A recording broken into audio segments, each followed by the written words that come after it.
And now she has not only been given the money, but the position, the power, a young romantic husband. He's in harmony with her father.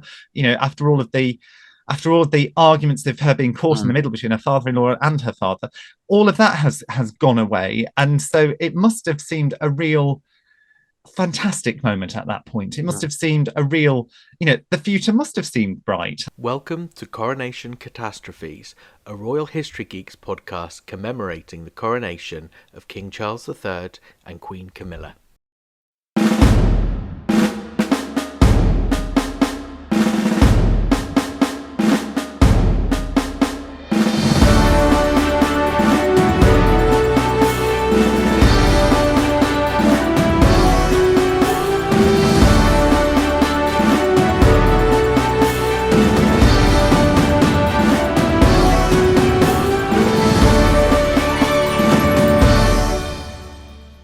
Divorced, beheaded, died. Divorced, beheaded, survived. We all know the story of Henry VIII and his matrimonial record, but at the beginning of his reign, all of that lay ahead of him. Born as the second son of Henry VII and Elizabeth of York in 1491, Henry, Duke of York, was the spare to his elder brother and heir, Arthur, Prince of Wales. Henry's early life and education befitted that lower profile position that he was due to inhabit, but Arthur's early death in April 1502 changed all of that, and he took his elder brother's place as Prince of Wales. He was also due to take his elder brother's place as husband to his widow, the Princess Catherine of Aragon, whom Arthur had married not 6 months before his death. Doctrinal issues because of their close relationship by marriage had been put aside, and the marriage contract signed, but it didn't take place during the lifetime of Henry's father. Instead, Catherine's forced into a rather nomadic existence, neither as Henry's wife nor fully Arthur's widow. All of that changed in April 1509 when, upon the death of Henry VII, Henry VIII becomes king. And suddenly all of the obstacles to the marriage taking place are swept aside, and they marry just in time for Catherine to be crowned by his side at Westminster Abbey on the 24th of June. In this episode, we explore the timeline of the path to both the altar and the throne for Henry and Catherine, and we speculate on the reasons why Henry chose to marry his brother's widow only a few weeks before his coronation ceremony. Hello, and welcome to our series on Coronation Catastrophes, a Royal History Geeks podcast. This is a series of podcasts commemorating the coronation of King Charles III and Queen Camilla, where we take a little trip down memory lane and explore some of the coronations of years gone by. I'm Gareth Streeter, creator of Royal History Geeks, and I'm joined, as I will be throughout the duration of this series, by royal commentator James Taylor. James, how's it going today? All right, Gareth, thanks. How are you? I'm good.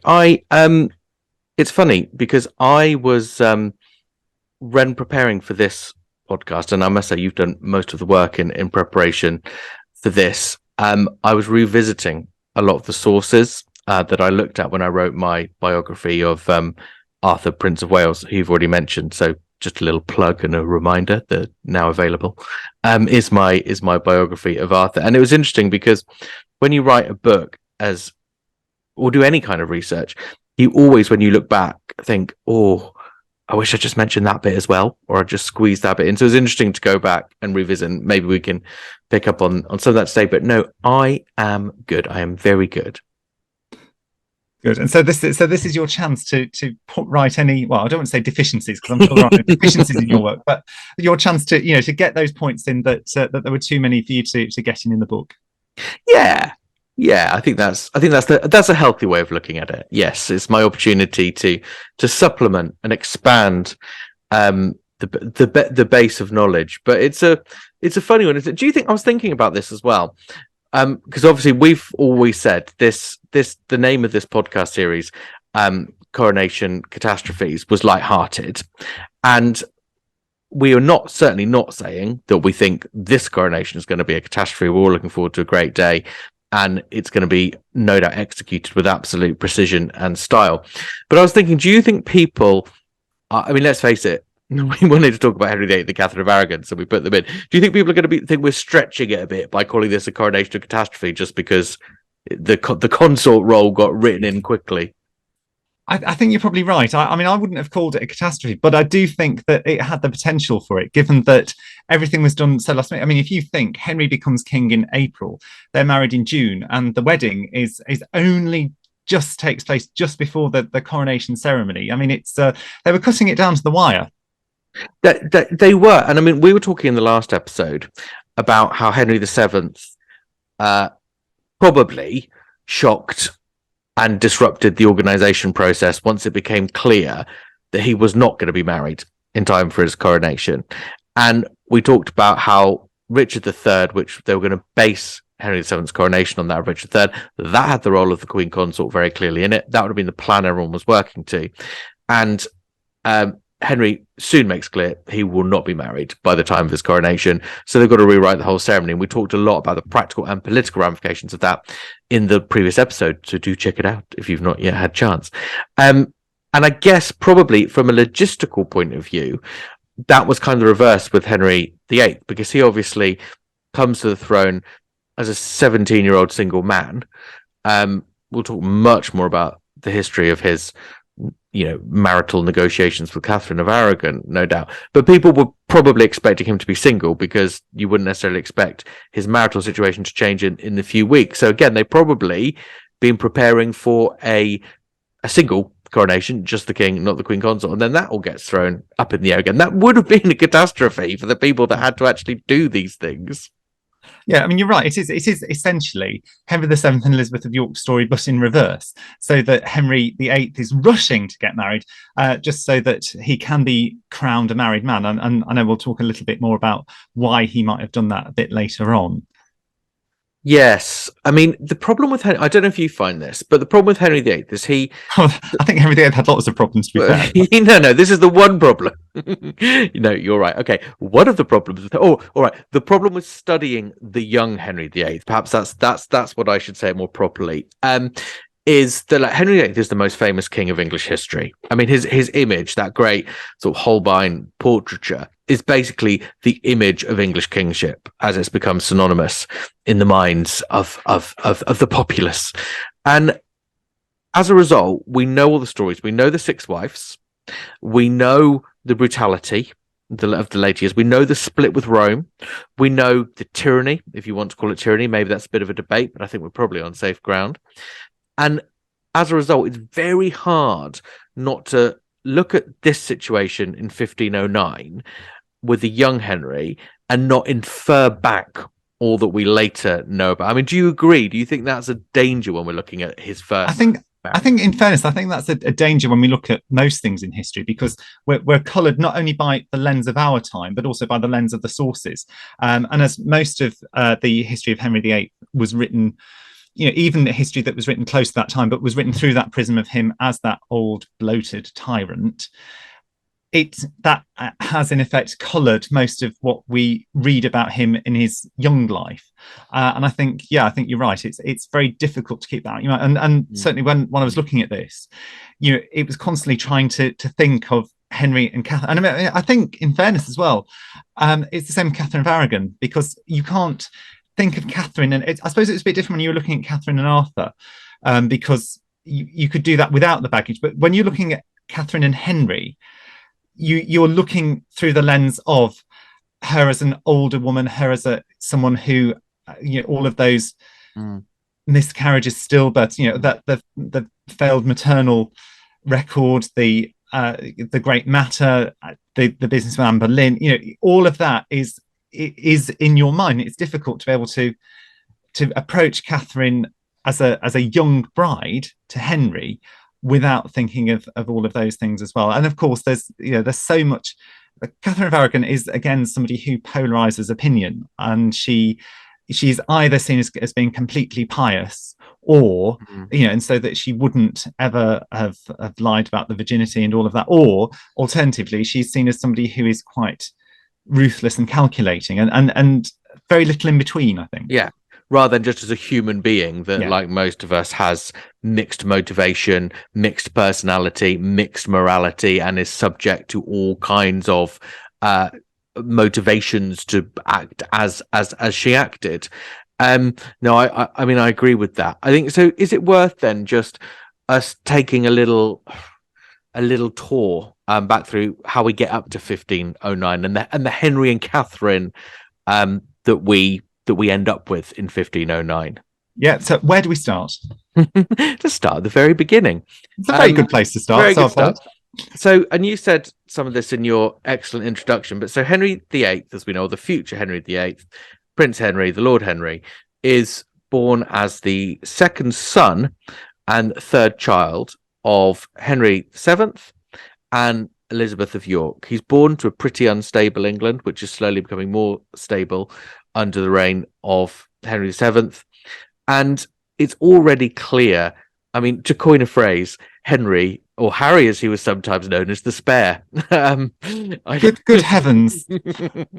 Sorry. So as we know what that means, smaller bedrooms at the castle and all the rest of it. Sorry, that's probably a tangent too far, isn't it, for this recording? Well, but in his case, it did mean being in a different location to his older brother. It did. I mean, so it's really interesting, actually, because sometimes, I mean, you and I both do a lot of history chat on social media. And sometimes I've felt that this whole thing that Arthur was taken away and given the kingly training, whereas Henry was very much his mother's son, and he just sort of played around with his sisters, and it was all much more gentle. I've sometimes thought, oh, come on, that's a bit of a lazy trope. Like, at the end of the day, Henry was a man of the high, or a boy of the high nobility.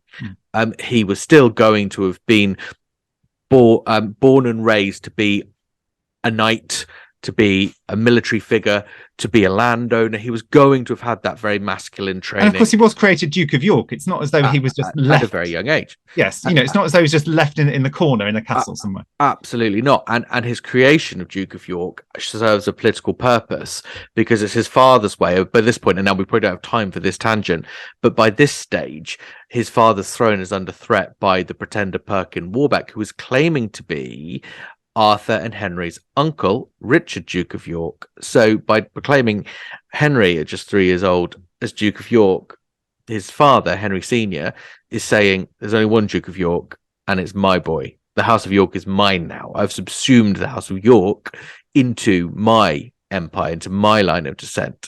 And that's what it's symbolizing. So Henry's playing a political role, even though he's too young to understand what a political role is.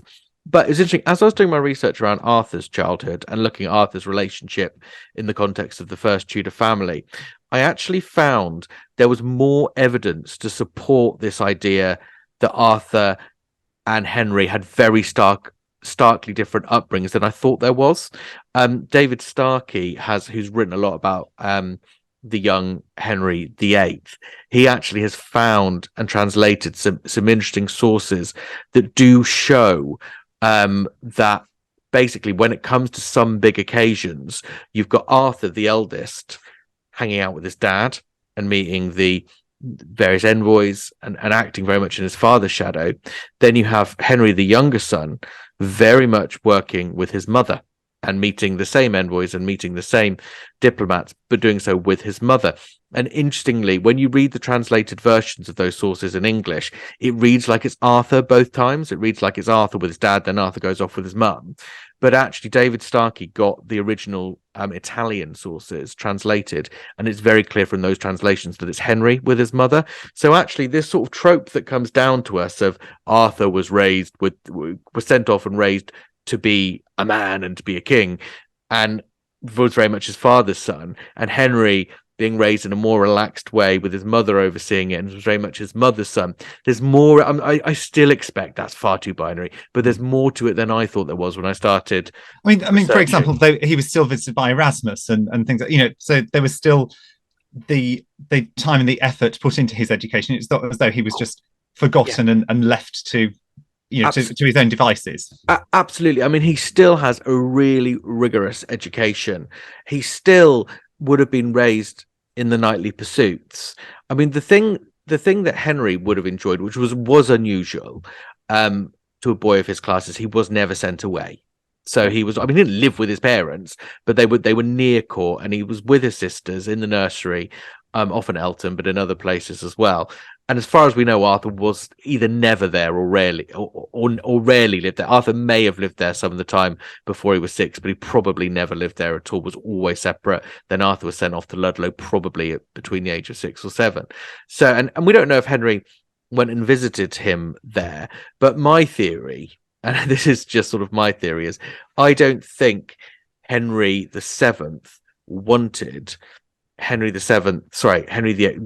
Prince Henry and Prince Arthur to have that good a familial relationship. And people say, well, that's really odd. Surely he'd want them to get on so they can trust each other. Of course, from Henry VII's perspective, one of the things that got wrong with the House of York was 2 brothers, Edward IV and Richard III, believing they could trust each other more than they could. Mm-hmm. So I think it's possible that Henry VII always wanted there to be some healthy distrust between his 2 sons, so that you didn't end up in a situation like Edward IV did, where he trusted on his deathbed his children into the care of his brother, Richard, Duke of Gloucester, who ends up, as the Tudors would have seen it, ends up usurping their throne and getting rid of the princes. Obviously, other theories are available to explain the events of 1483, even if they're all wrong. But you know, those options are out there. Just spell your colours to the mass there, why don't you? Yeah, well, I'm sorry, but you don't have to apologise to me. No, I love all Ricardians, and if there are Richard III fans listening, we love you. You make history more interesting. You are welcome here, and this is a safe space, even if I don't agree with all your interpretations on all of history. But I suppose, well, one thing that I just thought of as you were saying that, with them not being close proximity, I mean, that if you looking at the history of the princes in the Tower, they were not in the same location, but the fact that they ended up in the same location ended up being their downfall. And I suppose that by keeping Henry and Arthur separate, if either the Warbeck rebellion or another rebellion is taking place, with Arthur being in Ludlow and Henry being at court or near court, at least then that would have made it far more difficult to be able to capture them both. I think you're 100% right. I mean, Henry VII was the most strategic operator ever. He based a lot of it on the stuff Edward IV did, but he was just that bit better, I think, and that bit more strategic. So basically, people often talk about Arthur's court on the Welsh border being a government in training. And to an extent, that is true, but it was more like a government in waiting. Literally, if Henry VII had dropped dead, or Perkin Warbeck had marched on Westminster, and Henry VII had died, all of a sudden, Arthur's government would have been able to spring into immediate action, and people would just start pledging temporarily, of course, their fealty to Ludlow rather than to London, and Arthur would have been able to start executing his role as King of England straight away. He had all the infrastructure. The fact Prince Henry is also somewhere separate is an added string to that bow, or a feather to that cap. He's also there should anything happen to Arthur. So you've got these 3 men in slightly different locations and able to spread. It's a bit like supposedly, you'll know this better than I will. The rumor is, I don't know if this is true, that people close in line to the throne today are not meant to share flights, and supposedly Diana broke that protocol by taking William and Harry. Is that actually true, or is that a myth? I think it's partly true and partly myth, I think. They're not supposed to, but having said that, you do see them, not so much in flights, but you do see them travel in cars together, for example. So the extent to which it's a hard and fast rule, I would question. And certainly in the last year, there were rumours that the late Queen was unhappy because Prince William had taken Prince George on a flight with him rather than on a separate flight. So it is one of those things that is constantly brought up. But I think that it's one of those things that it can be compromised for the sake of expediency, or for the sake of having to make arrangements. So the extent to which it's true, I think, is probably debatable. Yeah. I thought that was probably the case, but I knew you would. If anyone would know, you would know. So we should probably get back to Catherine of Aragon, shouldn't we, and get her entering the story. So, whistle stop tour. Arthur, Prince of Wales, and Catherine of Aragon are betrothed-ish. You can't technically betroth infants. All you can do is commit all the parents, because believe it or not, the church didn't actually accept parents being able to marry their kids on their behalf, although clearly that is what was happening. But they had to use language around we will endeavour to persuade our children to marry each other when they reach a certain age, etc., etc. But yeah, from the cradle, Arthur and Catherine of Aragon are pledged in marriage to one another. There's lots of ups and downs. It's broken off for about 5 years. Negotiations don't really get back on track until the late 1490s. And then eventually in 1501, Catherine comes over to England. Technically speaking, her and Arthur are already married because they've married by proxy, but it's not enough. She comes to England. It's a great moment of triumph for the Tudor dynasty because Catherine's family are the emerging superpowers of Europe. Henry VII is still a fledgling king that's throne was at risk by a complete outsider, a complete nobody, a complete fraud, probably. So this is a great moment of security, saying we've been accepted, we're part of the European power base, we're in the cool gang now, and no one's going to threaten us. So Catherine comes in triumph. Yeah, she ends up in the wrong place, but she comes in triumph. She parades through England, has this great reception, goes into this awesomely huge Charles and Diana style high-profile wedding in St. Paul's Cathedral. Yes, and in the same location. Not quite the same church, we know, but in the same location. Yes. Exactly. In November 1501. Now, it was unusual, wasn't it, in that period for such a huge wedding with all the panoply of state to take place and like that, isn't it?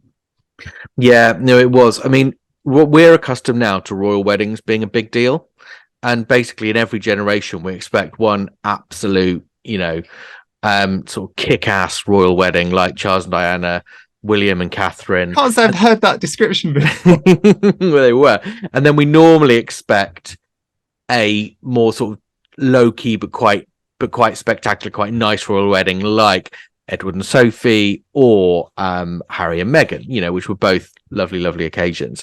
But weddings then, they weren't private in the sense that you only bothered to have a wedding ceremony because you needed to have witnesses. So there were clearly people there. People needed to know it happened, but they weren't generally a great spectacle. None of Henry VIII, as far as we know, were a great spectacle.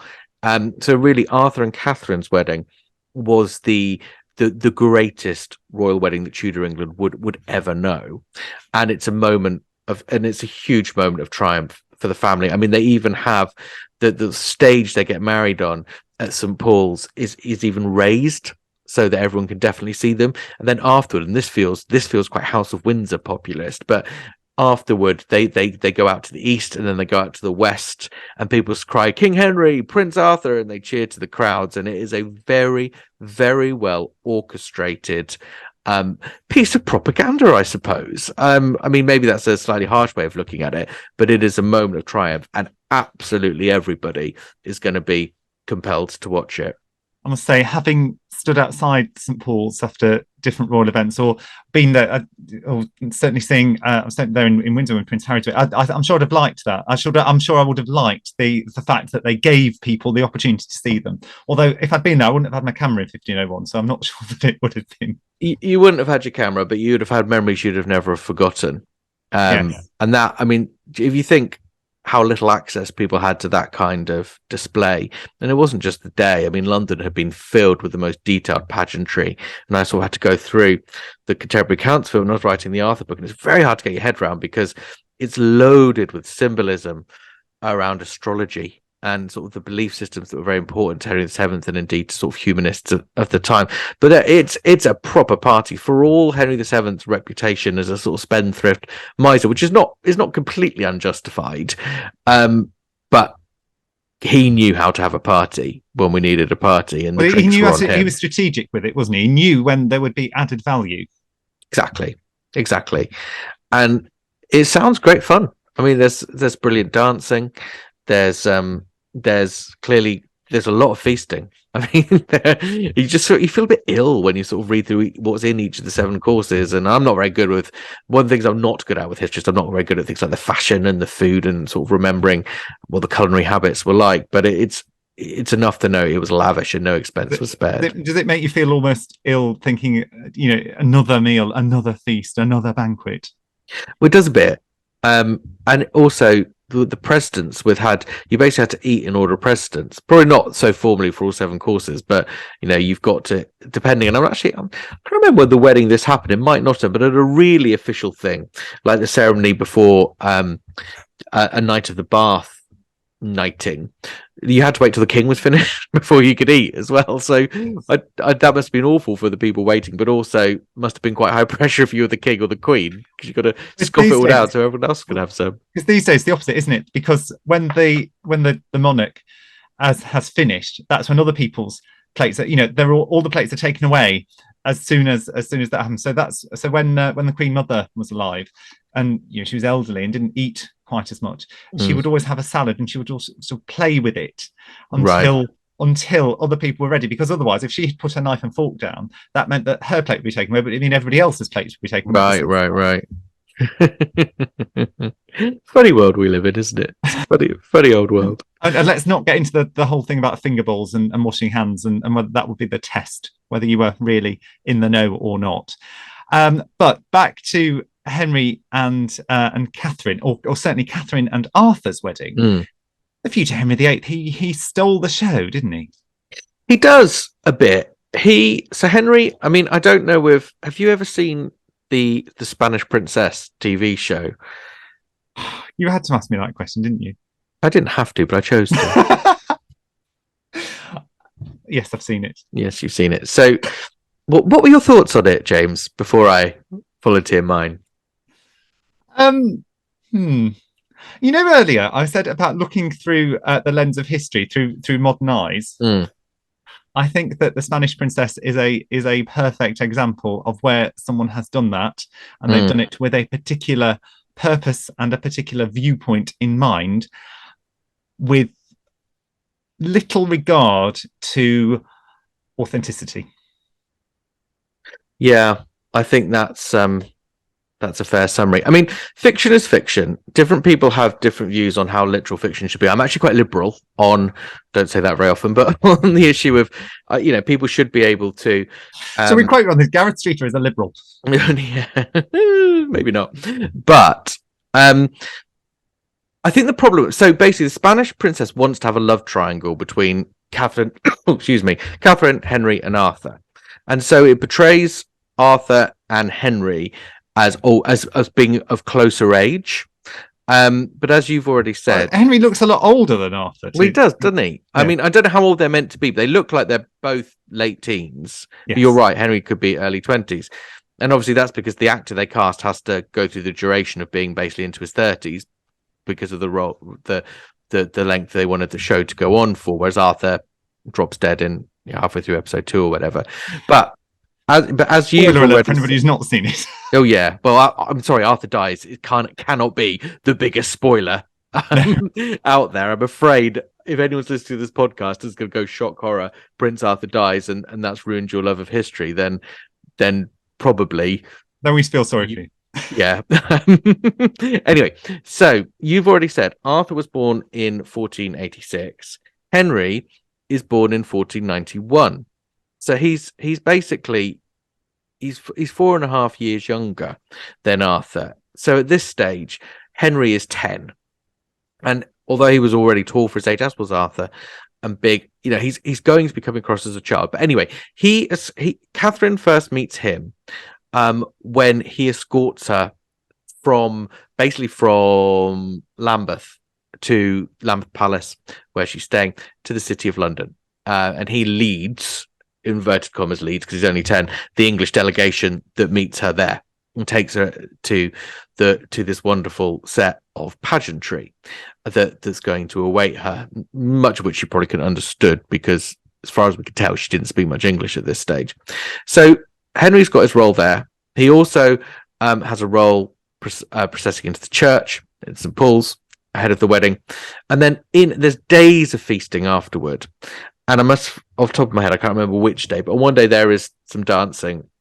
You have this sense that Arthur, who does dance with his aunt, Princess Cecily, does everything quite a conservative and quite a controlled, dignified way. And at one point, Prince Henry, the Duke of York, who's dancing with his sister, Princess Margaret, he throws off his overcoat, and starts dancing, in a spirited, entertaining way, to which his parents applaud. They're not cross, they're not angry, they applaud. And so you get a sense, and it is only a sense, of Henry's our fun son. Do you know what I mean? Arthur, yeah. We're pouring there. Do you know that expression, that supposedly George VI said I of was his just, two daughters. yes, Yeah, we'll say yes. the I was expression. just You thinking the say it same better than thing. I will. You'll say it better Yeah. than I. Well, he used to. Well, it's said to have said. We don't Yeah. actually know that he said it. That Elizabeth's my pride and Margaret's my joy. And the funny thing is, because I was thinking when you say that, there was almost exactly the same age gap between Arthur and Henry as there was Right. between Elizabeth and Margaret as well, Exactly. and very similar sort of personality types. In as much as Elizabeth was the dutiful one, she's the one that has the constitutional history lessons from the Vice Provost of Eton. Margaret is the one that has, seen as much more fun, more light-hearted. Although we must say that Princess Margaret, like Henry, was still a very intelligent person and had, well, it's questionable the standard of education that they had, actually, given that they were educated merely by governesses, was quite typical for aristocratic girls in the late 20s and during the 30s and into the 40s. But again, very intelligent person, and also for all her hedonism, Princess Margaret was also somebody who was very religious and wrote her own prayers and things. So there are actually quite a few parallels between Arthur, Elizabeth, Margaret, and I mean, it is, to be fair on the Duke of Sussex, it is a bit of an heir and a spare paradigm, isn't it? I mean, you kind of see how. I mean, older children tend to be more responsible and diligent and all those things anyway. But yes, when one knows they've got a weighty job on them and the other one knows they've got to find their own role, but could be a bit more relaxed about it, it kind of makes sense. You're going to get that sort of divergence of personality. But it's just not always quite that extreme, is it? And Henry did have quite a defined role. There's a lot, people sometimes say that Henry was being prepared to go into the church, which seems incredibly unlikely given he was made Duke of York, but he would have had a role being prepared for him, probably marriage to a wealthy heiress and a big landowner probably in the north. I was going to say, I can't, I mean, and this again is looking through the lens of what we know of Henry, but I can't imagine him as leading the life of a cardinal. No, I don't think anyone ever thought he would, because the other thing, although we always talk about Henry not being expected to become king, which is absolutely true, they weren't stupid, and they did know that life was very fragile in Tudor times, and they did know that there were particular periods of vulnerability. So the first 3 years of life, but also adolescence was a period of quite vulnerable. So no one is expecting Arthur to die. It did happen. So the idea that they were going to cast Henry off into a position where he couldn't have been eligible to succeed or have children and bolster the Tudor dynasty that way, I think is slightly maddening. Yeah, I agree. I think that it would have, and also that would not have been, and also it just wasn't typical that royal princes went into the church. I mean, I know that we had, one of Elizabeth of York's younger sisters became a nun. Was it Bridget became a nun? But they had so many daughters. Yes, well, they did have so many daughters, but also, and I know that people hold their hands up in horror, but it's not much of a revelation that boys were treated rather differently to girls in that respect.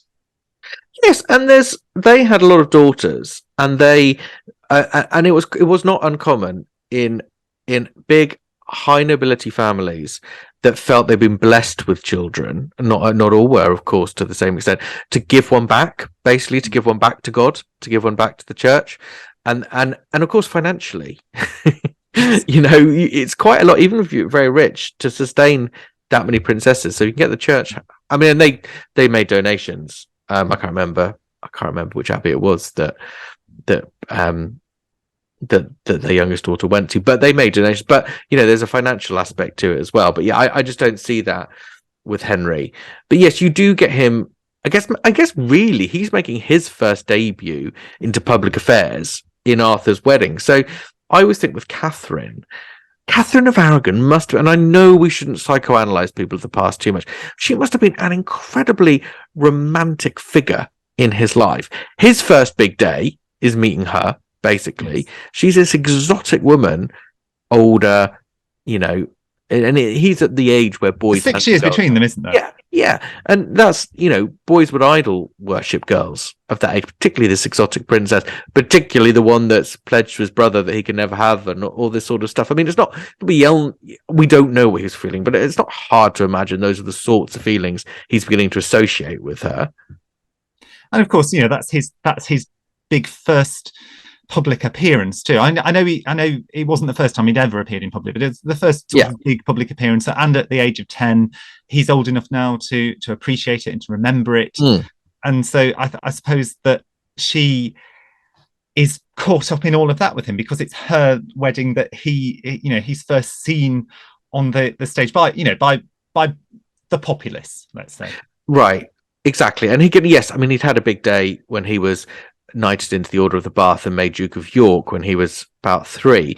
But this is the first time he can play any kind of independent role, and take any kind of responsibility. Not that he would still have been quite protected, quite sheltered. There's very senior, both churchmen and members of the nobility with him when he goes to meet Catherine. But he's useful. He is useful in a way. He always represented something that was useful, the new Duke of York, but now he could be something else that's a bit more useful. So no, I completely agree with that. I mean, I suppose we should talk at some stage about how Henry and Catherine end up being betrothed to each other, shouldn't we? Yes, because Arthur and Catherine's story didn't end happily ever after. I doubt there's much happiness in it at any stage. To be honest, I write about this in my Arthur book. I mean, Arthur kind of sees this really awkward as hell first meeting with Catherine of Aragon, but they can't really communicate. And Henry VII has just been the most embarrassing dad ever by barging in and insisting that Catherine basically gets out of bed and comes down to meet them, to the sort of scandal of all the Spanish envoys and all the rest of it. So it was a horrible meeting. Then did she actually wear the veil to meet them? Because she didn't. No, is that apocryphal? I don't think her attire is described in detail when she meets them, but she is at rest when she gets there, and they're like, we can't possibly see. And they've been trying to put him off and off and off from seeing her until the wedding, which is getting him paranoid, I think, as he was inclined toward paranoia anyway. And he basically says, well, I'm the king. Out the goods. Yeah, I'm the king. And physical, as we were talking about earlier, the whole point of Catherine coming and having this big spectacle is that it's a piece of PR. I mean, more than that, it's a piece of imagery that symbolizes the rise of the Tudors. So if she's got some terrible scar or some big disfigurement, that's not to say it's going to stop, but it's going to need to be managed, and that needs advance warning. So Henry's like, I'm going to see her. I am the king. You can't stop me seeing. I can see anyone in this country if I want to. And there's a big debate, and the Spanish are like, no, you're no way we're letting you see Catherine because it's improper. And Ferdinand and Isabella are very, very cautious because they know what happened with Richard III when he pretended that his brother hadn't been married, and therefore the Prince of the Tower weren't lawfully legitimate or princes. So and everyone's really scared of England after this because they're like, well, England always moved the goalposts on marriage, so they didn't want there to be any suggestion that Arthur and Catherine weren't married in the fullest sense. So they didn't really want them spending much time together pre the big ceremony, so that they couldn't be accused of having, I don't know, say she got pregnant beforehand or something, and that child not being legitimate, etc., etc. And probably the Spanish officials with Catherine were over-interpreting their orders and were trying to completely keep them apart until they were in the church together. So they're saying, no, you can't see Catherine. And Henry's like, I kind of can because I'm the king, and if I want to, I can do it. And they're like, no, well, we're not going to let you. He's like, oh, I'll tell you what, let's go to someone impartial. Let's summon all my counselors, and they can rule on this because, they're impartial. They're impartial. And the counselor's like, do you know what, King Henry? We actually agree with you. Heavens, who'd have thought that? I know. We think you are Lord and Emperor in your own realm and can do whatever you like. So after this impartial you can order the 16-year-old princess from her bed to see you immediately. So he goes round to where she's staying. She's at Fleet, and he's like, march down. He sends Arthur to wait. Well, he goes and sort of smooths it over. Embarrassing dad of the century. Goes in and is like, I'd like to see the princess. And they're like, well, she's at rest, so you can't. And then he says, I will see the princess even if she is in bed. And that the notes of scandal kind of can still be felt from that, can't they? I mean, it's a little bit like us saying, I'll see her if she's in the shower. kind of thing. It's that kind of Yeah. brazen. And let's not forget now, it'd be bad luck to see the bride and groom see each other before the night before the wedding. Yes, this wasn't quite the night before, but I No. think that was the sort of sentiment the Spanish were coming with, and different customs, etc., etc. So they see Catherine. Arthur comes.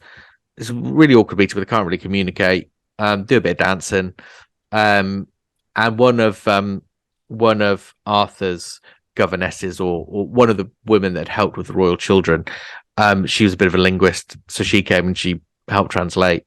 One of the Spanish bishops was good at translating their Latin. They'd written very well. They communicated very well in Latin and letter. I was just about to say, because they did both know Latin, didn't they? It's not as though they didn't have a language in common. So there's different theories on this. Some think that Catherine and Arthur would just have learned very different pronunciations because of the different accents of the Latin words. I think it's probably just teenage nerves.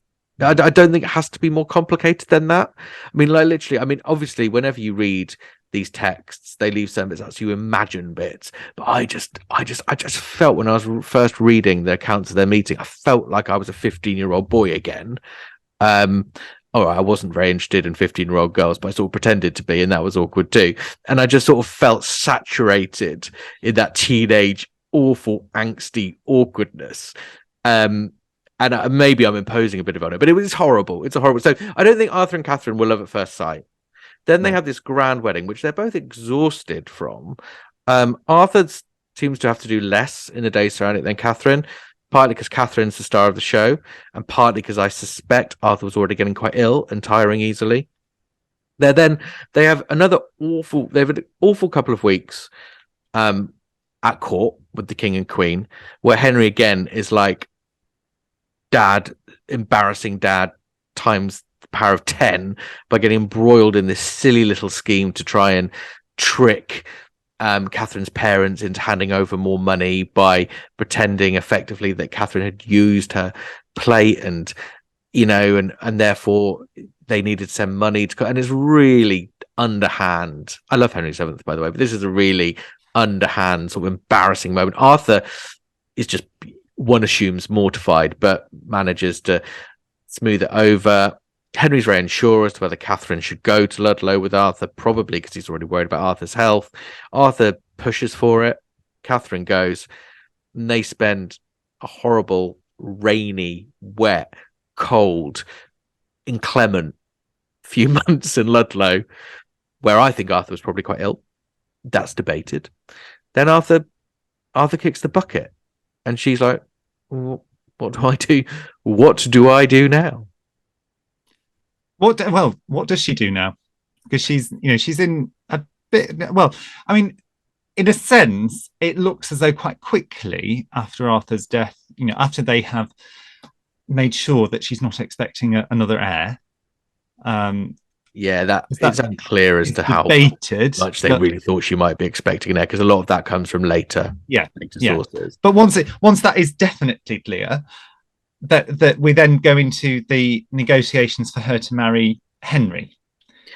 Yeah. And she's in a rather sort of invidious position because she's Arthur's widow. She's not married to Henry yet. And she's neither one nor the other, really. She's in a horrible position because not only is she in that exact limbo that you've just stated, she's a real pawn between her parents and her father-in-law, who, even by the standard of the day, are both pretty duplicitous in their negotiation style. So Catherine's mother, Isabella, when she hears of Arthur's death, the letters are just, it's like, oh, very upset. This is awful. Reminds me of my own son dying. Very, very sad. Anyway, so I'm going to send an ambassador, because they sort of lost trust with the ambassador that was resident in England with good cause. I'm going to send an ambassador, and your instructions are twofold. You're to go to the king, and you can demand Catherine comes back immediately. You hand over the money we've already paid. You hand over that dowry, and she comes back to England. We say no, sorry, to Spain, and we say no more about it. Goodbye, England. Then she's like to her ambassador, but really, your actual job is to negotiate a marriage between Catherine and the new Prince of Wales, Henry, the man we know as Henry VIII. So there's already all this kind of politics going on. And what's important to remember is all the way through the negotiations between Catherine and Arthur, England are the chaser, Spain are the powerful, Spain are like the hot kind of sexy country that people want to team up with, and England's like a bit of a 6 out of 10, and it's kind of like yeah, maybe, but there's been a bit of role reversal because the politics of Europe have gone against Spain. Probably not worth going into all that now. And actually, they really certainly on a personal level, it soon changes, doesn't it? With Isabella's death. Well, that does come a bit later, because then Catherine's only connected to half a kingdom and the poor relation bit of it anyway. But the politics of Europe are going against Spain. They want allies. They need England. So it's like, get this treaty signed to their ambassador because they need England on board. Bit of role reversal. And so just looking then at Catherine and the position that she's in, there's been a lot written and a lot suggested about her financial situation, because that's certainly part of becomes a large part of the correspondence between England and Spain at the time. Is she really as poor as all that? Is she really in penury, stuck in Durham House or at court, and unable to support her household? The money with Catherine of Aragon's financial situation is quite confused after Arthur's death, and indeed at any point before she becomes queen, because the marriage negotiation with Arthur committed her jointure, what women were, as we all know, of women of royalty or the high nobility or even lower nobility of any money really, when they married, their parents were generally responsible for providing a dowry, a one-off sum of money, either in terms of cash or in terms of property, or any other equivalencies to, well, I'm not quite sure what the origins of it were, but anyway, it's a payment to the family or to the man, what she brings to the marriage. In return, she's given a jointure from the estate of her husband, which she will enjoy. Either it will fund her during her life, but the main part of it is if she is widowed, she then enjoys. She has a command over a degree, typically a third, between a fifth and a third of her late husband's estate, which she can enjoy for the rest of her lifetime and support herself. And that's honoured in Catherine's marriage negotiation, in that she's entitled to one third share in the revenues of Cornwall, Arthur's Duke of Cornwall, Chester, Arthur's Earl of Chester, and Wales, Arthur's Prince of Wales. Interestingly, Catherine's parents, Ferdinand and Isabella, their main ambassador, Du Puebla, who negotiates most of it, is a bit lazy, and that becomes apparent later. And he's not actually really checked how much money that gives her. They've negotiated that as a principle. And there's a slightly snappier, better ambassador that comes over fairly soon before Catherine, sort of a year or so before Catherine actually departs from Spain, and he looks at the sums and is like, it's not actually that much in the event of Arthur dying. And there's hints in this letter that actually Arthur dying could be a real possibility because he ain't that well, as the ambassador finds. So actually, we're not sure whether Catherine ever gets given that money, whether that money is sufficient, and whether she has to then give it back as part of her arrangement to marry Prince Henry, which gets negotiated pretty soon. So it's not quite clear. What is clear is that Catherine at various points feels she's very underfunded and is going to have to consider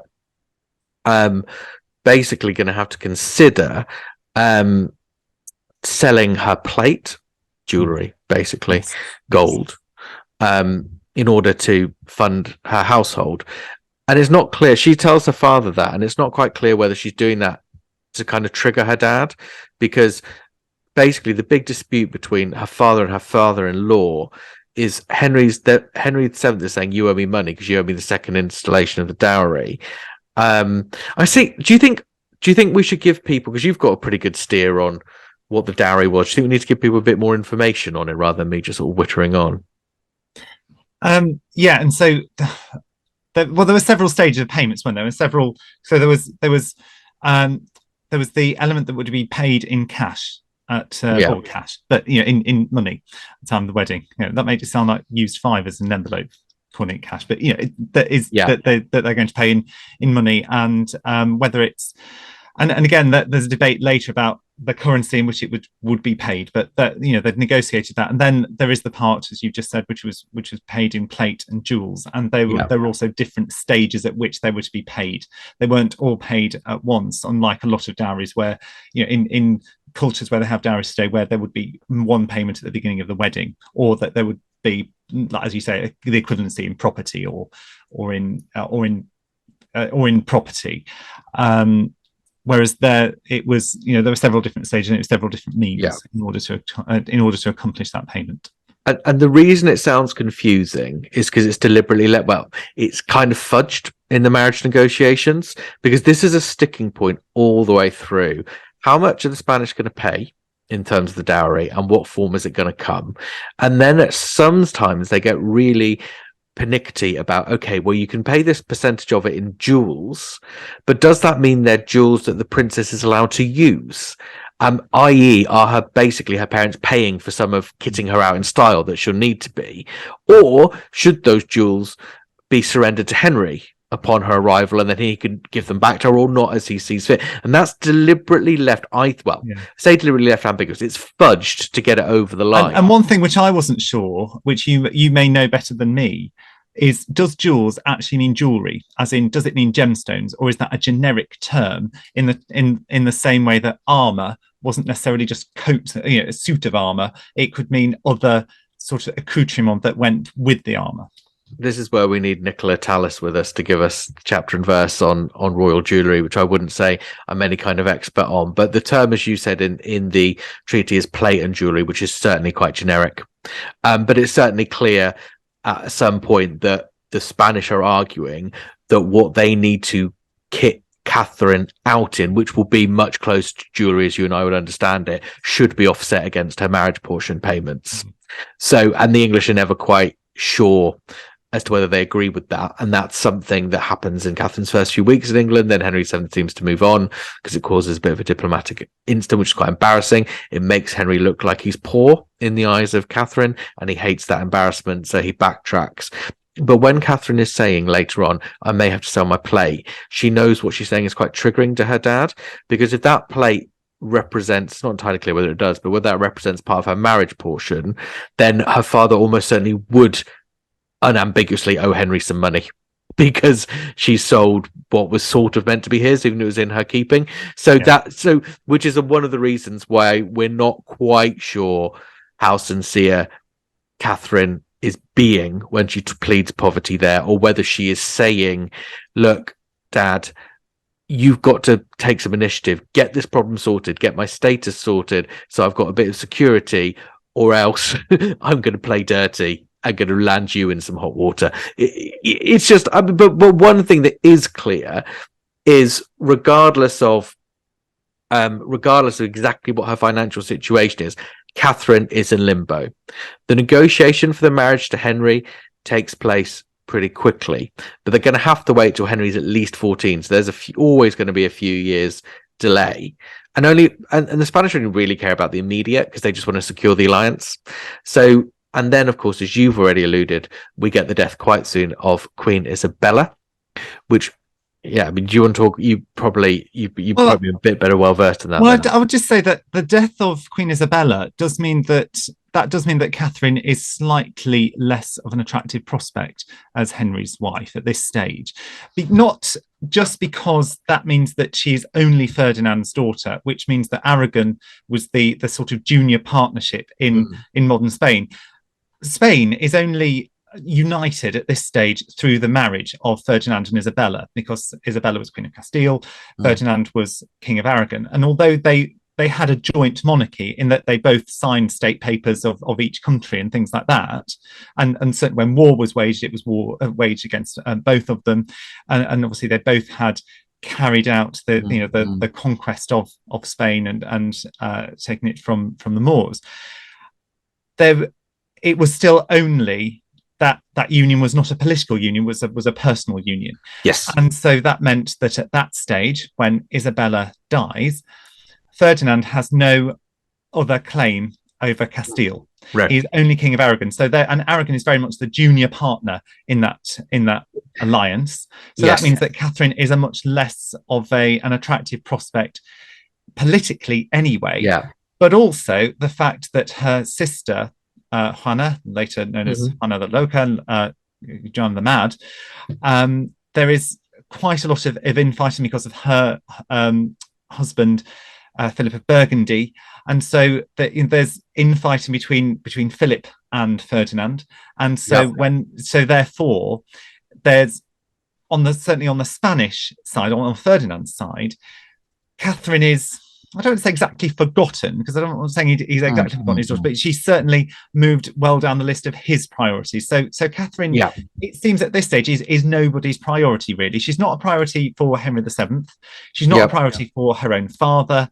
So therefore, so the extent to which she's actually stuck in penury is debatable. And I know, we can't be sure whether she was ever going to receive the revenues that she'd originally been entitled to, but certainly she's not in receipt of them at this point.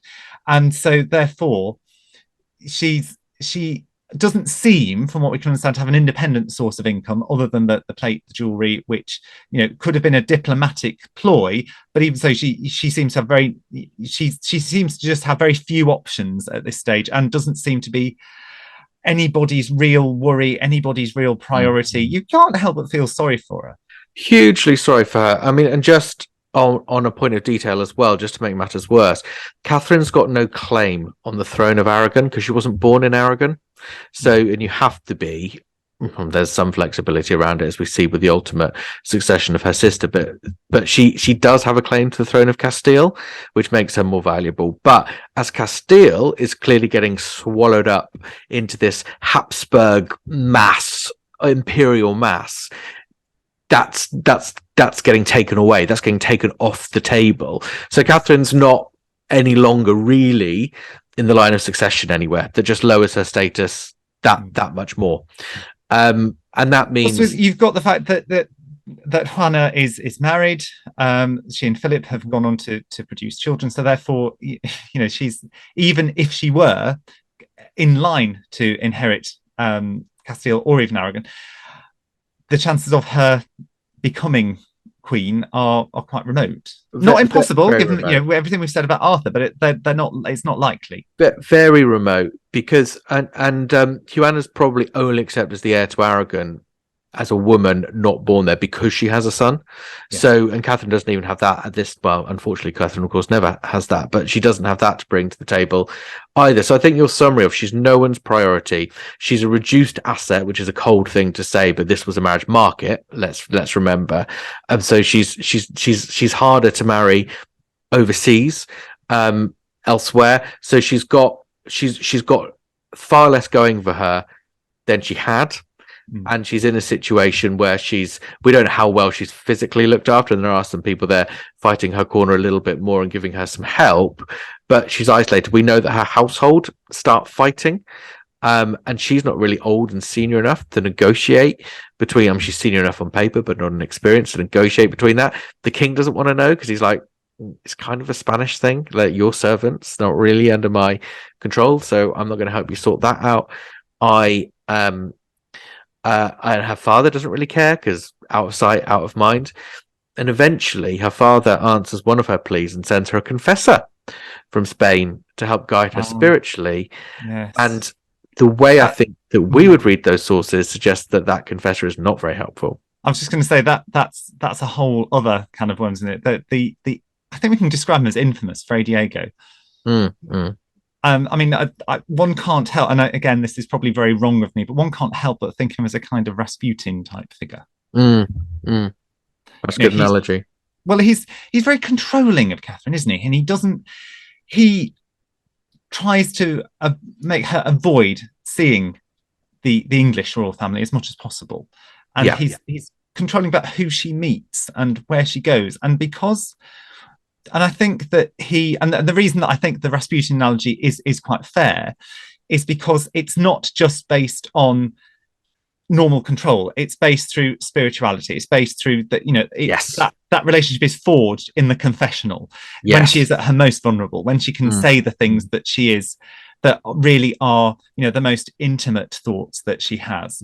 So therefore he has that hold on her, whereas most other people, even the Spanish nobility, who, I know at this point she doesn't have many other Spaniards around her, but even they would not be privy to those really sort of private thoughts and those secrets of her soul, if you like. I know that sounds rather dramatic, but I think that it's fair to say. It's exactly what it is, and he's someone that seems to know the power that gives him, and in many senses, and I know we need to be careful about using 21st or 20th or 21st century language in a 16th century context, but he does appear to have all the hallmarks of, if we can believe the sources, because that's the only thing I would say is he's unpopular with other Spanish people, and those other Spanish people are what are the people that are describing his behavior back to the king. So we have to take a little bit with a pinch of salt, because there could be bias. Well, there's always biases in the sources, but they could be doing a bit of character assassination. But if we can broadly take our description, those descriptions of his behavior, as anything resembling face value, then he has the hallmarks of a classic gaslighter, because, as you've said, he uses his authority over someone who is vulnerable and is alone. He uses his authority to control her behavior, to tell her she's evil, which he does. Some confessors had some legitimacy in telling everyone about their inherent fallen nature, but he tells we're all sinners, aren't we? We're all sinners, but he does that in ways like she's evil. She needs to be dependent on him for spiritual redress. He controls her behavior. He says you're not allowed, and there's this very famous incident where he said, no, you're ill yesterday, so you're not allowed to go out with Princess Mary today. I'm telling you, I don't care if the king's told you you're going out. I'm telling you you're not. Causing a scene, isolating her even further from the few people that could constitute anything resembling a support network. So she's totally under his power.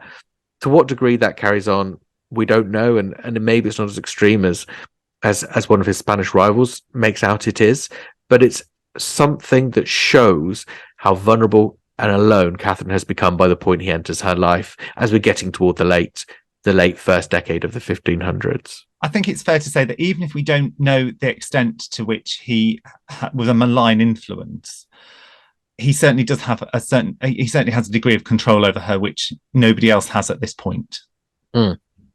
Yes, and inadvertently, her father and her father-in-law, who should have been her greatest protectors, have created a set of circumstances that's allowed that to happen. Yeah. Well, there was certainly no love lost between the English and the Spanish. I mean, the one thing that did strike me looking at the Spanish letters is the descriptions that they used for each other. I mean, not only do they not like each other, but they don't try and dress it up with diplomatic language. Now I do appreciate that there was the language barrier, so that the one side would not be, well, firstly, they wouldn't be likely to see each other's dispatches, but equally, even if they did, they wouldn't understand them. However, it still seems to me quite fantastic that they used such undiplomatic language about each side. Well, certainly that the Spanish did around the English, and that they did it with such.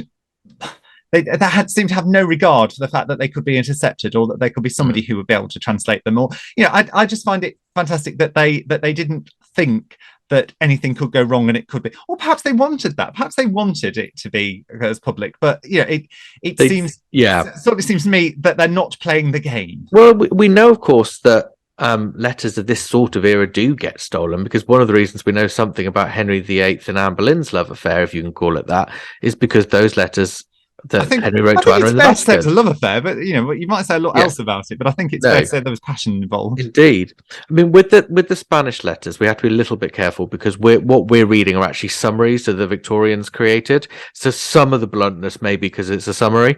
But even so, as you say, and the Spanish, what I love about the Spanish, they're quite brazen with, here's your orders to their ambassador, but really your orders are this. So tell Henry this, but really do this. In that sense, you're right. They don't beat around the bush. They're quite, and then of course they cry, oh, Henry's been so deceptive.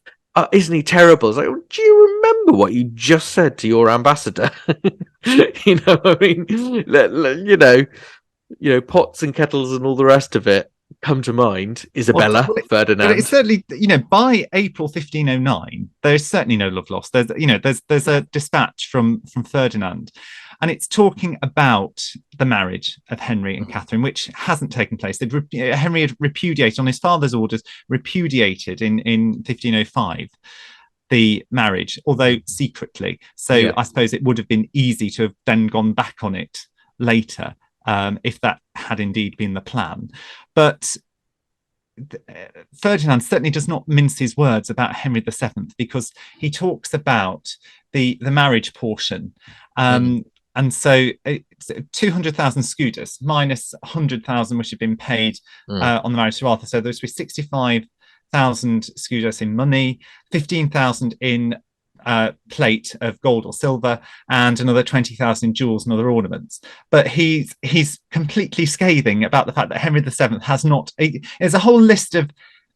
If one were being charitable, one would call them reasons, but in fairness, one would probably. I think it's probably fairer to say excuses why that's not been paid. So it talks about the death of its Queen Isabella, the arrival of King Philip in Spain, Ferdinand's retirement from Castile, then the sudden death of Philip, and that all of those things had created so many difficulties that it was beyond human power for them to be able to make those payments in time.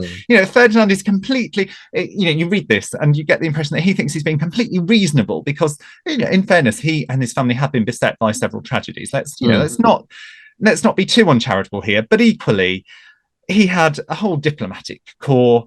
He could have made those payments if there'd been the will on both sides for them to do that. It's clearly that they certainly seem not to trust each other at all. There's no trust. And there's almost an irony of a parallel irony where in the 1490s, where, as we were saying earlier, England is the chaser and Spain is the kind of hot, sexy one that everyone wants to get on board with. And Ferdinand delays and he keeps his options open really right up until Catherine gets on the boat. He's keeping his options open just to see if there's a better deal out there, which is why when people always say, Catherine of Aragon knew from childhood that she was destined to, like, well, she didn't, because it was never that clear that she would ever go until she got on the boat. Whereas, of course, in the next decade, the situation has changed for all the reasons we've talked about, and it's Henry keeping his options open. He hasn't got the decency to actually release Catherine and allow her to go back to Spain and no longer be an option. But as you say, he gets his son to repudiate the betrothal. He looks like there's overtures to other countries and other potential marriage considerations for the new Prince of Wales. And he is now doing exactly what Ferdinand did to him in the decade before. And of course the victim in all of this is Catherine, the person that it matters to, less actually in the 1490s, but in the 1500s, the person that has to deal with the fallout of this is Catherine. So no wonder she jumps at the chance of a bit of friendship when a slightly dodgy confessor comes along. I mean, why do you think Henry was... And do you think Henry VII had completely given up on the idea of the marriage, or do you think he was just waiting to see? I think he was too wily to give up on it altogether. I think that he was keeping his options open, but I think that I don't think he disliked Catherine as an individual. From what we can understand, that the relations were fairly cordial between them, even though they were strained because of the payments, non-payments, all of that. But I think that it's said, isn't it, that when Henry and Catherine did marry, that it was apparently Henry VII's last wish. Well, if it were, he kept it very well hidden. But yes. But equally, I think he's too wily an operator to have given up on it altogether, because even though we know that Catherine is much less of an attractive option on the marriage market than she had been, and also, and I don't mean to make any this sounds terrible given that she's only 24, but also she's not now in the first flush of youth. It's debatable whether she was a virgin or not, but she was still not. She was not the the fresh-faced girl that came in 1501. No. She was not 15 any longer. Things had changed No. significantly. And so I think that her age may also have played a part in it. The fact that she had, and also, there were other younger princesses that were out there that might bring more to the table. But I think it's a case of, a bird in the hand's worth two in the bush, isn't it? You've got Catherine here, so you won't release that until you know that there's somebody else there. But it does seem that any of the other marriage possibilities don't really reach a stage during Henry VII's lifetime where they become more than just possibilities. None of them seem to become a certainty. In fairness to Henry VII, one thing I will say for him is I think, so as you know, many will know, there were very mixed views in Tudor England, well, not just Tudor England, but in the world of the Tudors, around teenage sex and whether it was a good thing or not. We tend to have this stereotype that, in the 13th, 14th, 15th, 16th century, they got married very young. No one thought it was a problem having sex, and of course, and then you get the stories. You get Margaret Beaufort pregnant at 12, so it did happen. But there were also views that teenage sex was very dangerous to the boy, actually, rather than the girl. And this had been reinforced in the minds of some by the fact that Catherine's own brother, who was 18, died soon after marriage to Margaret of Austria, and some put that down to too much antics in the marital bed. Now, Henry VII had agonized because he was aware of Arthur's frailty. We don't really know what that means, frailty, in that context, but he was aware of it. He had agonized as to, for that reason, whether Arthur should be sent to live with, whether Catherine should be sent to live with Arthur at Ludlow. He'd advised Arthur to consummate the marriage, but then leave it for a few years so as not to run that same risk. Not to overdo it. And now, actually, the irony is, I don't think, this is a conversation, I don't think Arthur and Catherine ever had sex. At least not fully. But I believe Henry VII thought they had. Yes. And I think he blamed his reluctant decision to send Catherine to Arthur. I think he blamed Arthur's death on that, at least in part, and believed that was his fault. So I can understand why, even once Henry was 14 and was legally able to live with his wife, Catherine being much older, she'd been 20 at that point, I could understand why he never approved the marriage to the extent that they would end up having to live together and share a bed, which there'd be no real reason not to, because I think he may have been worried about Henry and what teenage sex would do. So that's the one thing you could say in Henry's defense as to why he delayed, but I think it was far more than that as well, and there were far less noble reasons at play. And digressing completely, I always think, you used to mention about Catherine's brother.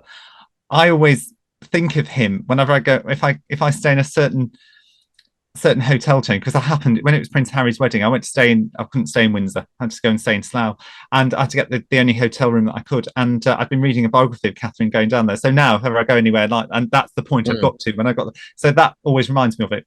Anyway, completely digressing. But then suddenly, we've got to April 1509. Catherine's in a state of despair. Her father's still arguing about the English, but then everything changes. What changes?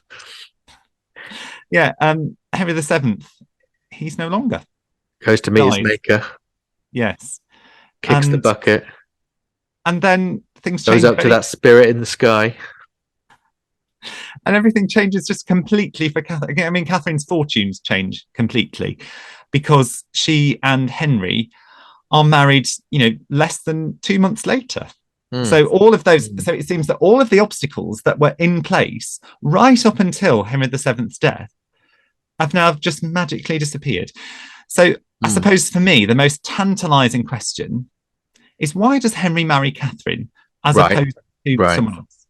I think that's the question, isn't it? Like, why so quickly? And why Catherine, and why so quickly? What's really funny is, years later, Henry decides, and I know we mustn't look at 1509 through the eyes of 1527, but years later, Henry claims he was basically forced and pushed into marrying Catherine in 1509, because although Henry becomes famous for wanting to divorce Catherine on the basis that she'd slept with his brother. That wasn't the first reason that they gave. Initially they thought, Henry and Wolsey thought they'd be able to get quite a quickie divorce. They didn't realise the extent to which Catherine would go to resist it.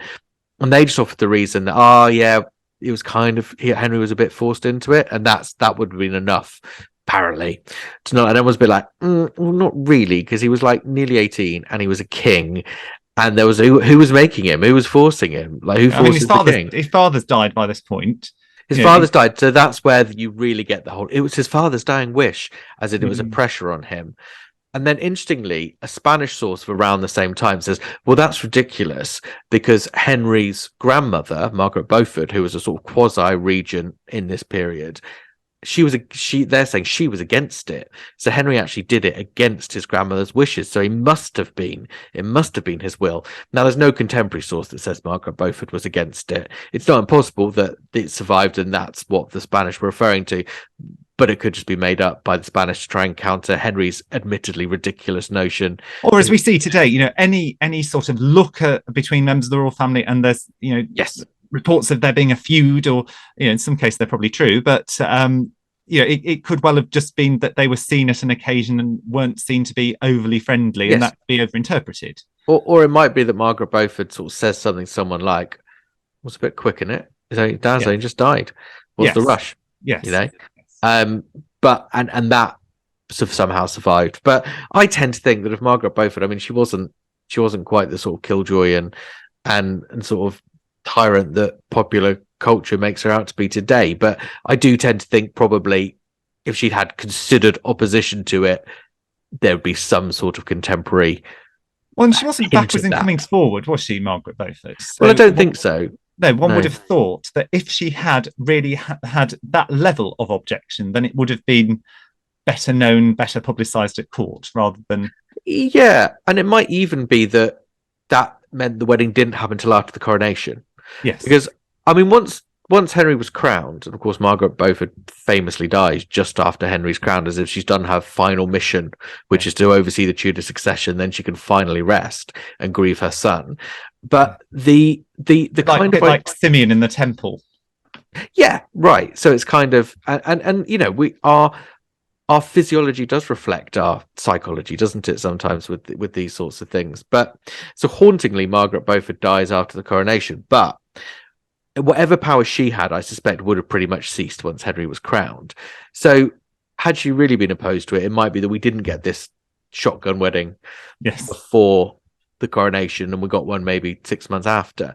But I think we can safely assume Henry wanted to marry Catherine, which takes us back to your question. Well, why? Why did he want to marry her, and why did he want to marry her so quickly? Yeah, I mean, is it that he'd always had a torch burning for her?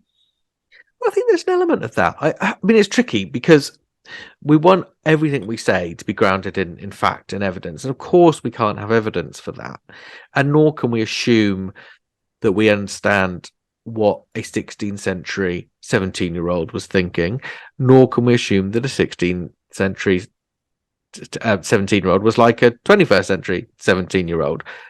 But all of that said, I mean, as we were saying earlier, the romantic position Catherine must have occupied in his heart has to surely be some kind of influence here in 1509.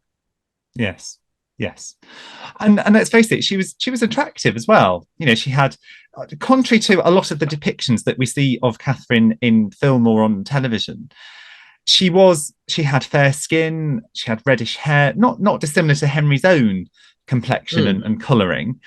I hesitate to mention the fact that she had a slim waist, because I know that there's evidence about disordered eating, certainly around her excessive fasting and all of that. But equally, I think it is fair to say that she would have looked an attractive prospect to him. I think so. I mean, I say that in my book. I say that Arthur would have been. We have to assume pretty happy.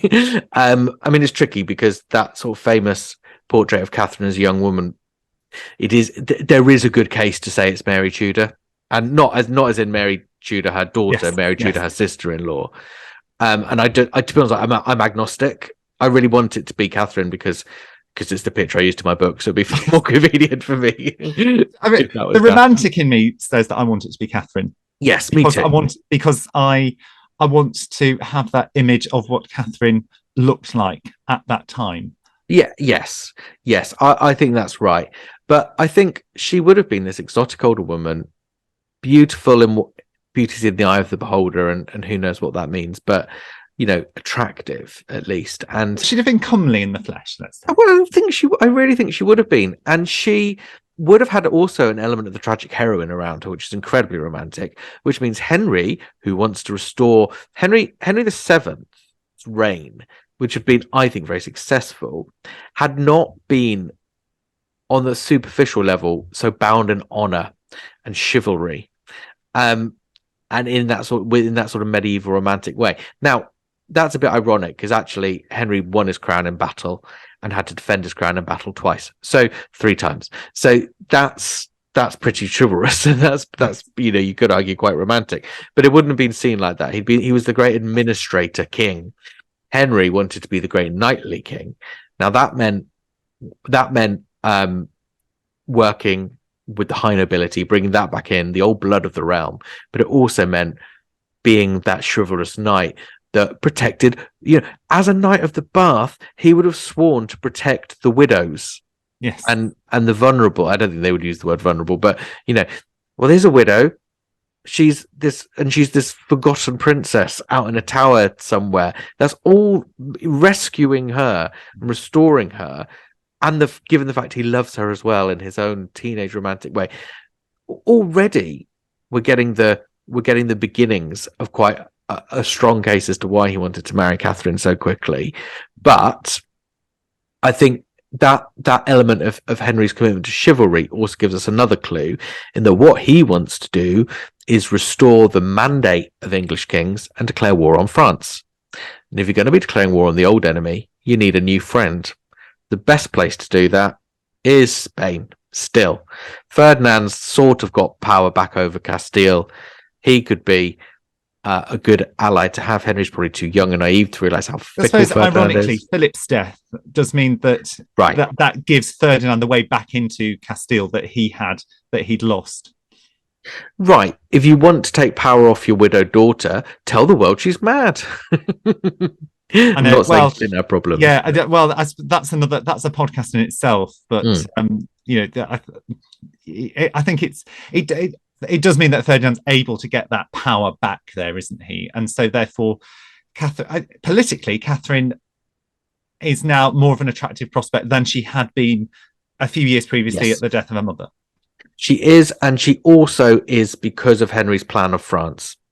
And Ferdinand, I mean, the French and the Spanish are England has this rivalry with France, but at this point in the 16th century, it's a romanticized rivalry because France are a much more substantial power, where Spain and France really are the power brokers of Europe and really are, particularly in the decade before, the people that are determining the fate of Italy and protecting and bullying the Pope and all those sorts of things. England are a sideshow. But yeah, if Henry wants to go on a campaign to France, he needs someone like Ferdinand supporting him. Catherine reaffirms that alliance just by marrying Henry, and I suspect that's part of it. I mean, do you think then this is something that you can't have too much evidence for, but Henry was aware that there wasn't a formal age of which men could take power in those days, but Henry's sort of on the cusp of it. He's borderline. Yeah. Do you think that having a wife and being crowned with a wife made him more undisputably a grown-up? I'm not sure whether being crowned with her was, but I certainly think taking a wife so soon, because he's 17, he's very nearly 18, isn't he? And so he's wanting to prove that he's a man. And so therefore having a wife would do that. And also, let's not forget that Catherine's also convenient because she's on the doorstep. She's already in England. Whereas if he'd had to enter into negotiations to marry another foreign princess, then that would have been months of negotiations. Depending on where she lived, there would have been time for her to get there. And if she had a disastrous journey like Catherine's in 1501, where they ended up, in the wrong place, Yeah. and all of that would have delayed him further. I think he was just impatient more than anything else. I think he wants to take power. Catherine's there. I'm not sure whether actually being crowned with her at his side would really have made that much difference to that, but certainly he wants it yesterday, and therefore Catherine being in England, either being at court or nearby, means that he can execute that really quickly. And indeed he does, doesn't he? Because he becomes king in April 1509, and the wedding takes place less than 2 months later. It's on the 11th of June, and it's at the Church of the Observant Friars at Greenwich. Which is not St. Paul's. It's not St. Paul's. It's almost a bit hole in the walls as ceremonies go. I mean, why do you think such a contrast, isn't it, between Catherine's weddings? Sorry. Such a contrast between Catherine's two weddings. Yes. And I mean, I suppose there are lots of reasons for it. I mean, Henry VII had just died. They're wanting to do this, it's get me to the church on time so that they can get married, so that he can be crowned a married man. So I suppose you've diverted all of your resources elsewhere to the coronation. That is going to be the opportunity for them to be seen as king and queen. That's the spectacle, isn't it? Yeah. So there's no real need for it. So I think sometimes when people infer something into the fact that wedding was quiet, that it must have been sort of, that it is almost furtive. I don't really buy that. I think that certainly Henry's subsequent weddings aren't great, lavish public affairs. No, I think Anne of Cleves might be the only one, actually, ironically, where there's any real theatre to the wedding itself. And of course, she's the only other foreign princess that he marries. The other wives are all English. And so therefore, yes, you want power, but he already has power over the nobility. And so therefore he's not having to put on the same level of diplomacy and same level of show that he does when he does marry Anne of Cleves. And even that is still not anywhere near on the scale that Catherine and Arthur's marriage was in 1501. It's not Arthur and Catherine. No, that is the Tudor wedding to end all Tudor weddings, and it's pretty much the first one, not quite. You obviously got Henry and Elizabeth of York first. I think it's interesting is that we talked about that contrast between Catherine's two weddings, but of course, and one being so grand and one being so humble, but the contrast in Catherine's marriages and in her position is also huge, because she marries Arthur. Straight away there's awkwardness, dependency, a confused role with an ill husband, isolated from the world, the center of gravity of the court and the kingdom, to a limbo. Then with Henry, you've got this reversal where there's this rescue from the limbo. And I mean, I was doing I never finished it really, but I was trying to do some study around the value of the grants made in the first 10 years or so of Henry VIII's reign. And by far the lion's share, the biggest endowment anyone gets is Catherine's jointure as queen. And I just remember the lavish lists of estates, holdings that are given to her, and whatever the truth about her financial situation post Arthur, she is now well and truly in the money. That is a rags to riches story, and how she must have felt so grateful to Henry for that knightly salvation. Well, he's her rescuer, isn't he? Whatever a situation was before, he's still and that plays into the whole, because Henry VIII wants to be a courtly, knightly king. He wants to be able to, he wants a second Camelot. He wants all the jousts and all of that, and it ties into that romantic notion of his preferred form of kingship. How do you think the people responded to? I mean, had they forgotten about Catherine anyway? How did they respond to Henry's choice to take her, do you think? Well, it's difficult to say, but if you look at the reaction on Coronation Day, they're both widely cheered in the streets when they process, because it's still the old form of coronation where they spend the night before the ceremony at the Tower of London, and the procession takes place from the Tower of London to Westminster. So it's a decent route for people to be able to see their king and queen, and of course, they're both, and they are both romantic figures, quite young, whatever. The extent to which people have forgotten about Catherine, I suppose, is debatable. because she wouldn't really have been seen a lot. But well, there weren't very many public occasions really during Henry VII's reign after the marriage of Arthur and Catherine. I mean, that's the last great event of that reign. Certainly after Elizabeth of York dies, Henry VII. It's the court. The court is still there, and the court ritual goes on, but there's not the big public events, the ceremonies. So there are few opportunities, not only for the people to see Catherine, but also to see the rest of the royal family. But I mean, that famous ode written by Thomas More on Coronation Day, I'd like to, although yes, I'm not basing it on any real evidence, but other than the anecdotal evidence about how they were received, but it does seem to sum up that whole thing of that sense of hope and a sense of prosperity overcoming England, that sort of going from night to day, because he writes, if ever there was a day, England, if ever there was a time for you to give thanks to those above, it is that happy day, one to be marked with a pure white stone put in your calendar. This day is the end of our slavery, the beginning of our freedom, the end of sadness, the source of joy.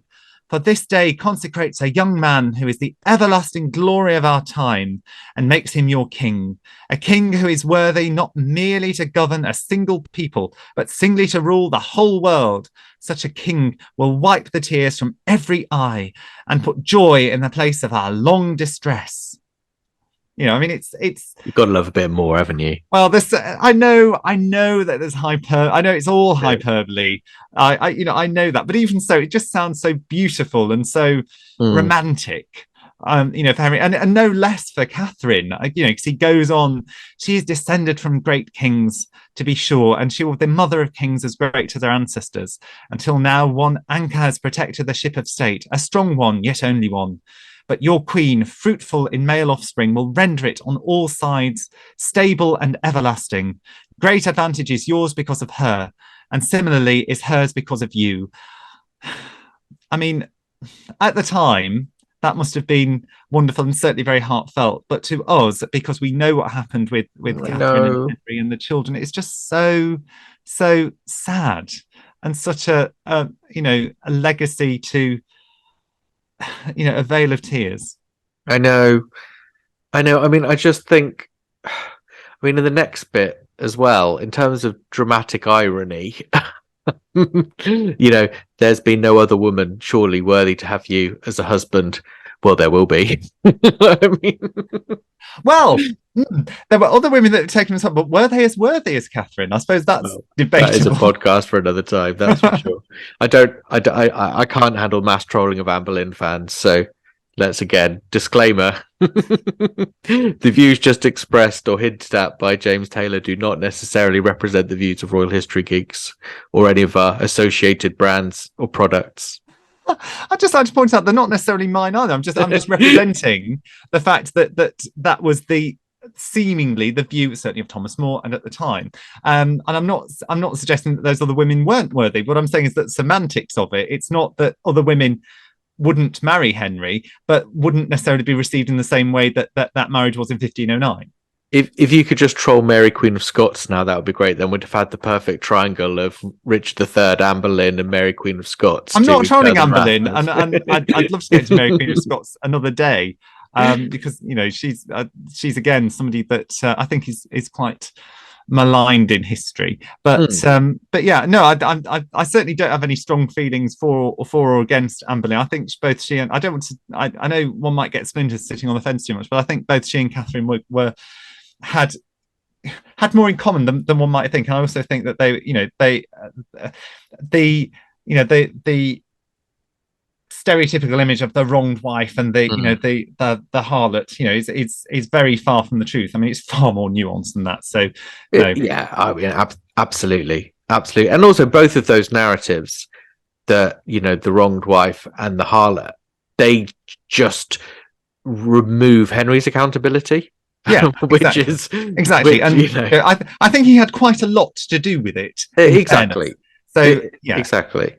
Yeah. I just think with those, that you got to love a More poem or any sort of humanist writing, and at least More does well to, by the most part, keep the ancient Greeks out of it, which is which is an achievement for any humanist poet. But it's hard not, I know this isn't the case, but it's hard not to believe that these writings are a later creation written in light of what was to come, and therefore dripping with dramatic irony in a sort of Shakespearean way. I know it isn't, but that whole kind of, as it goes on, she is descended from great kings to be sure, and she will be the mother of kings as great as her ancestors. I mean, it's like it's cruelly written as a jibe.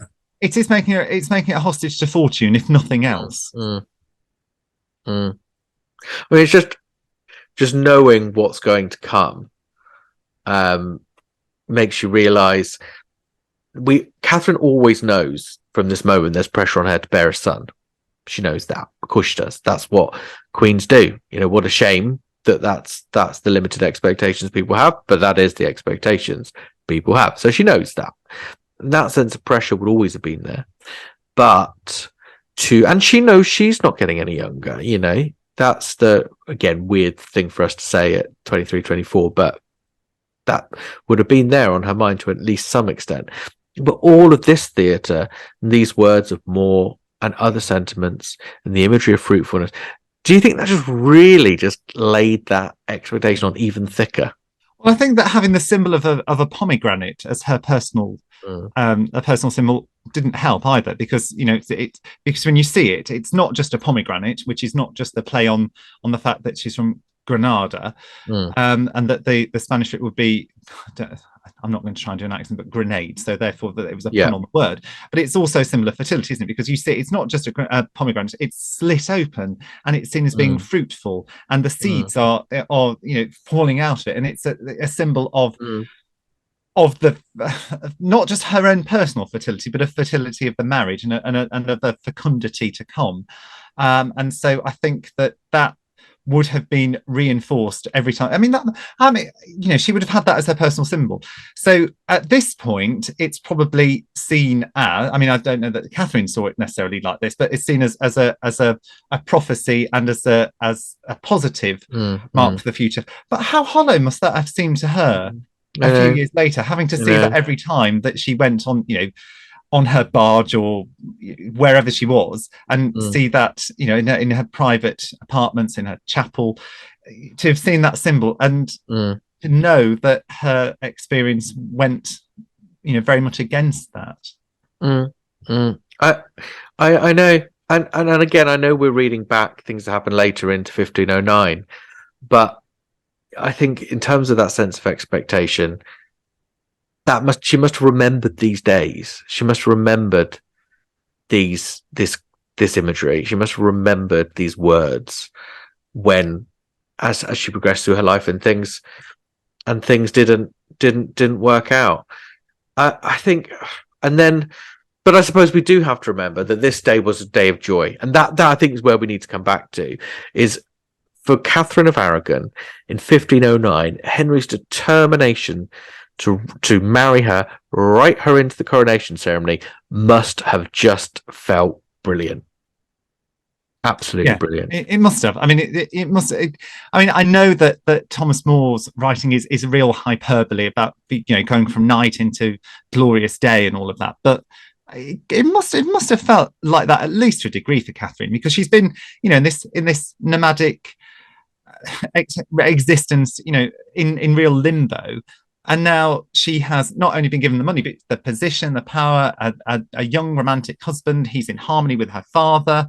After all of the arguments of her being caught in the middle between her father-in-law and her father, all of that has gone away. And so it must have seemed a real fantastic moment at that point. It must have seemed a real, the future must have seemed bright. I know, again, that's another real cliche, but I can't think of another way of describing how it must have felt for her. I agree. I think she would have been aware not just the brightness, but of the poetic symmetry of it. How her marriage to Arthur had led to so much unhappiness. Now, as this new day was dawning, this new reign was dawning, she had a husband who was everything that Arthur wasn't in terms of probably his own virility. She had riches, she was as rich as Croesus in a way that she had not known. She never had probably a personal command of a fortune in the way that she had, and she had been hidden for so long in the shadows, and she was now being brought center stage of all that would later happen. At this moment, Henry VIII, in his coronation of catastrophes, as we're calling it, which of course was only a catastrophe for the people organizing it, was a coronation of salvation for Catherine. And what a special day that must have been. Well, that seems a good point at which to end. I think it does. On a high note. On a high note. Well, thank you, James, for your insights. No, thank you. Oh, well, actually, let's thank everyone that's listened. Both of you. All three of you. All three of you. And until next time, we will see. So do leave us comments in where, if you can. I mean, you won't if you listen to this on Apple Podcasts or something. You can't, but come back to the Facebook page or something and leave some comments. Yeah, we look forward to hearing from you. And so until next time, we'll see you then. Goodbye.